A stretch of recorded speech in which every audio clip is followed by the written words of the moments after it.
Unakumbuka stories za Harmonize na mrembo fulani hivi anayefahamika kwa jina la Auntie Molly? Yes, Harmonize alihusishwa kwenye mahusiano na huyu mrembo.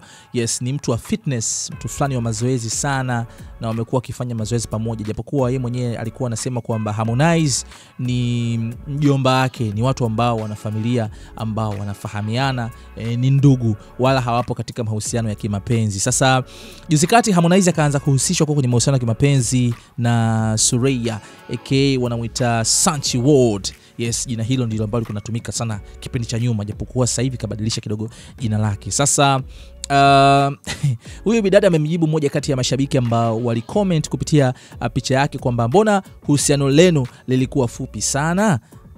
Binti akaja kumjibu sasa, akamwambia, akaandika kwamba how long did you want it to be? Do you hold the measuring tape of how long relationships should be? Hapa akimaanisha kwamba ulitaka yawe mahusiano ya muda gani?